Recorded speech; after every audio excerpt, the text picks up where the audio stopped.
حضرت مولانا روم رحمتullah علیہ بات کو سمجھانے کے لیے ایک حکایت کو یوں بیان کرتے ہیں۔ ایک شخص تھا جو صبح صبح گھر سے جنگل کی طرف جاتا اور جنگل سے لکڑیاں کاٹ کر بازار میں لا کر بیچ کر اپنی زندگی کے اوقات یوں گزار رہا تھا۔ ایک دن وہ جنگل کی طرف جا رہا ہے، اس نے رستے میں دیکھا کہ ایک چیز ہے جس کی چمک بہت زیادہ ہے۔ سواری سے نیچے اترا تو دیکھا کہ ایک کچھ کا ٹکڑا ہے جس کی چمک دمک بہت زیادہ ہے۔ وہ شخص اسے اٹھا کر جیب میں ڈال لیتا ہے اور پھر اپنی لکڑیاں بازار میں بیچ کر واپس آ رہا تھا۔ ایک شخص سے ملاقات ہوئی، کہا میں نے چمکدار چیزیں تو بہت دیکھی ہیں لیکن یہ کچھ کا ٹکڑا اتنی زیادہ چمک میں نے پہلے کبھی نہیں دیکھی۔ اس نے اس کی طرف دیکھ کر کہا تم کام کیا کرتے ہو؟ کہا کہ میں جنگل سے لکڑیاں کاٹ کے بازار بیچ دیتا ہوں اور یوں زندگی گزر ہو رہی ہے۔ اس نے کہا او بھلے بندے، تجھے کیا خبر، یہ کانچ کا ٹکڑا نہیں بلکہ ایک قیمتی ہیرا ہے، اور اگر تم اسے بازار میں لے جاؤ اور کسی سونار کے ہاتھ بیچ دو تو اتنے پیسے مل جائیں گے کہ تو کیا تیری کئی نسلیں بھی سنور جائیں گی۔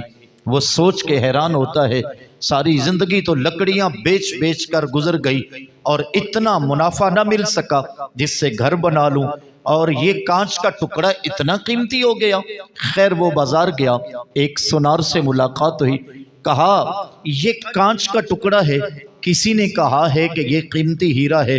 اس سونار نے کہا او بھلے بندے، یہ کانچ کا ٹکڑا نہیں، تجھے سچ ہی بتایا گیا ہے کہ یہ ایک بہت قیمتی ہیرا ہے، اور سن اس کو تو اس بازار میں مت بیچنا کیونکہ پورا بازار مل کر بھی اس ایک قیمتی ہیرے کی قیمت نہیں تجھے دے سکتا۔ پوچھا پھر کیا کروں؟ کہا تم بادشاہ وقت کے پاس چلے جاؤ، اس کی قیمت تو وہی دے سکتا ہے۔ کہا کہیں مذاق نہ کرنا کہ بادشاہوں کے دربار میں مذاق جان لیوا بھی ثابت ہوتا ہے۔ اس نے کہا بھلا مجھے تجھ سے جھوٹ بولنے کی کیا ضرورت ہے؟ وہ شخص اس قیمتی ہیرے کو لے کر بادشاہ تک پہنچا۔ بادشاہ کو سلام عرض کرنے کے بعد یوں عرض گزار ہوتا ہے حضور والا، یہ ہیرا ہے جو آپ تک لے کر آیا ہوں۔ بادشاہ نے اپنے وزیر سے کہا ذرا دیکھو تو صحیح۔ جب دیکھا تو پتہ چلا بادشاہ سلامت آپ کے پورے دربار میں جتنے ہیرے ہیں ان سب کی اتنی قیمت نہیں ہے جتنا قیمتی اس مزدور کا یہ ہیرا ہے۔ بادشاہ خوش ہوا اور پوچھا بول اس کے عوض کیا قیمت چاہتا ہے؟ اس نے کہا بادشاہ یہ کام ہمارا نہیں، یہ تمہارا کام ہے، اس کے عوض مجھے جو دے دو گے میں تو خوشی سے لے لوں گا۔ بادشاہ نے کہا نہیں، تیرا ہیرا بہت قیمتی ہے، تو منہ بولی قیمت اس کے بدلے میں لے سکتا ہے۔ اس نے کہا بادشاہ تم جو دے دو ہم خوشی سے لے لیں گے۔ بادشاہ نے کہا چل ایسا کر، صبح فجر کی نماز کے بعد آ جانا اور مغرب کی نماز تک میرے خزانے سے جو کچھ تو اٹھا کر لے جائے تیرے وہ ہیرے کی قیمت ہوگی۔ وہ شخص خوشی خوشی گھر آتا ہے، بلکہ خوشی کا عالم یہ تھا کہ رات بھر سو بھی نہ سکا۔ صبح اٹھا، سواری پکڑی اور بادشاہ کے محل کی طرف چل پڑا۔ ادھر بادشاہ نے اپنے وزراء سے کہا ہمارا ایک مہمان آنے والا ہے اور سنو اسے روکا نہ جائے، ہمارے محل میں وہ جہاں بھی پھرنا چاہے، ہمارے محل سے وہ جو کچھ بھی اٹھانا چاہے اس کا ہاتھ نہ روکا جائے، اور ساتھ یہ شاہی فرمان جاری ہوا کہ میرا مہمان ہے اور اس کی مہمان نوازی میں کوئی کسر باقی نہ رہے۔ وزراء نے ایک کمرے کے اندر عالی شان کھانے لگوا دیے اور دوسرے کمرے کے اندر ایک پھولوں کی سیج بھی بچھا دی۔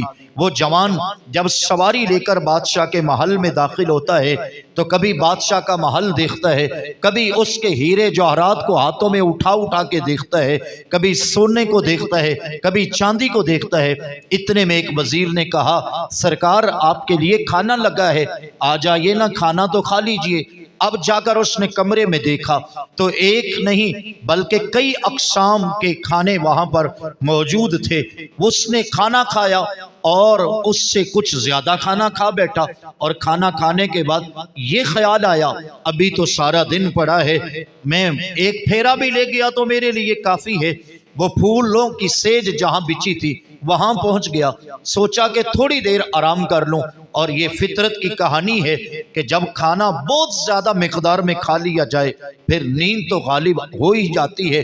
پھولوں کی سیج تھی، پہلے کبھی کہیں سو جاتا کبھی کہیں سو جاتا، آج پھولوں کی سیج تھی وہاں پر آنکھ لگ گئی، بس آنکھ کیا لگی، سارا دن سویا ہی رہ گیا۔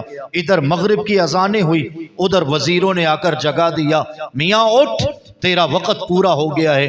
اب کبھی اپنے آپ کو دیکھتا ہے، کبھی وقت کو دیکھتا ہے، اور پھر خیال آیا کہ جلدی سے کچھ اٹھا لوں، تو وزیروں نے کہا صاحب جو وقت تجھے دیا گیا تھا وہ پورا ہو گیا۔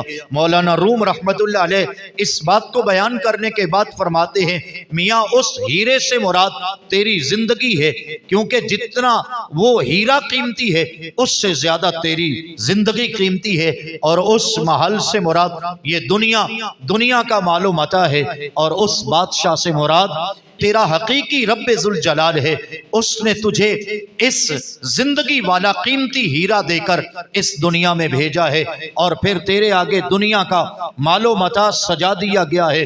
اب تیری مرضی کہ تو اپنی زندگی کو کھانے پینے میں گزار جا، تو اپنی زندگی کو سونے جاگنے پہ گزار جا، تو اپنی زندگی کو محل کی سیر و تفریح میں گزار جا۔ جو وقت مقرر ہے پھر جب وہ وقت آئے گا تو پھر ایک سانس کی بھی مہلت نہیں ملے گی، پھر اوپر کی سانس اوپر رہ جائے گی اور نیچے کی سانس نیچے رہ جائے گی، اور تجھے اس دنیا کو چھوڑ کر اپنے خالق حقیقی کی بارگاہ میں جانا ہے۔ اگر وہ جوان اس ایک دن نہ سوتا تو پھر جو من میں تھا وہ اٹھا کے لے جاتا، لیکن اس نے وہ دن سونے میں گزار دیا، کھانے پینے میں گزار دیا۔ تجھے اور مجھے زندگی کی خوبصورت بہاریں ملی ہیں، اب تیرے اور میرے اختیار میں ہے، ہم چاہیں تو یہاں پر سو کے گزار جائیں، چاہیں تو یہاں پر کھانے پینے میں گزار جائیں، لیکن یہ زندگی ہے، اس نے گزر تو جانا ہی ہے۔ کیا ہی اچھا ہو کہ ہماری یہ زندگی کے شب و روز اپنے خالق و مالک کو راضی کرنے میں گزر جائیں، نماز پڑھتے ہوئے گزر جائیں، سچ بولتے ہوئے گزر جائیں۔ جب ہم نیک اعمال گزار کے چلے جائیں گے تو پھر وہ کریم رب ہے، وہ ہمیں دنیا کی کامیابی بھی عطا فرمائے گا، آخرت کی کامیابی بھی عطا فرمائے گا۔